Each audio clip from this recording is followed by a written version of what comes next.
From this to this. Maniniwala ba kayo na nagawa ko lang po yon sa loob ng 2 months? And yes, nagawa ko lang po yan sa loob ng 2 months. Ano po ba ang aking ginawa?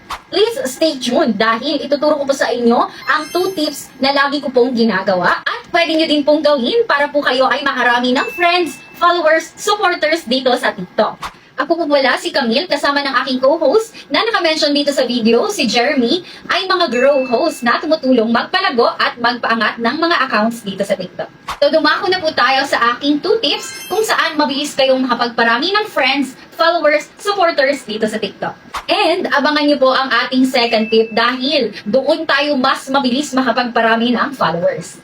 First tip na tayo kaagad, proper engagement. Meron lang po ako dyang 6 simple steps na dapat nyo pong gawin dito mismo sa ating video or kahit saan mang video na mapadaan sa inyong For You feed. First step, patapusin ang ating video hanggang dulo. Second, i-follow or kaibiganan mo na po ako. Pindutin mo lang po yung plus sign dito sa ilalim ng aking profile. Third step, heart or like this video. Pero I need to remind you guys na kailangan nasa kalagitnaan ng video mo, i-heart or i-like ang ating video and patatapusin mo po ang ating video para maiwasan po natin ang spam likes at maiwasan po natin ang shadow ban. Pang-apat ay ang ating comment section. Makipag-engage po tayo sa comment section. Mag-comment po kayo dito ng #paharvest or any experiences po ninyo sa loob ng ating live. Lahat po na nagko-comment doon sa ating comment section ay i-follow or kaibiganin nyo na din po at replyan nyo sila ng pa-harvest back. I-like nyo na din po ang kanilang comment para ma-notify sila at para mabalikan ka na lang po nila. Makipag-engage lang po kayo dyan sa comment section, lalo na po at yung iba ay busy at hindi makapunta sa ating live. Pang-5 natin ay ang ating save button. Add this video to your favorites. And pang-6 ay ang ating share button. Share with your friends, families, followers, supporters para mas marami po tayong matulungan na lumago at umangat ang kanilang mga accounts. Repost nyo na din po para mas maraming makakita ng ating video and i-copy link para pwede nating ma-share sa iba't ibang social media platforms.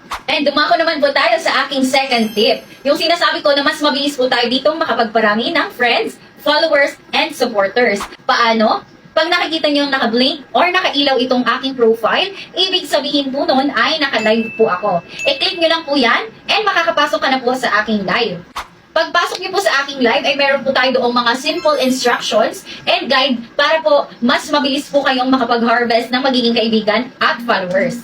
Maging active, visible at magsipag lang po kayo sa loob ng ating live at sigurado naman po akong makakarami po kayo doon. Bakit ko nasabi na makakarami po kayo doon? Kasi marami po tayo doon na online and active at may oras na maghanap ng magiging kaibigan, magiging followers, and magiging supporters. So yun lang po ang aking 2 tips for today's video at sana po nakatulong po sa inyo. Pag may free time po kayo, ay tumambay po kayo sa aking live and kita-kits po tayo sa aking live!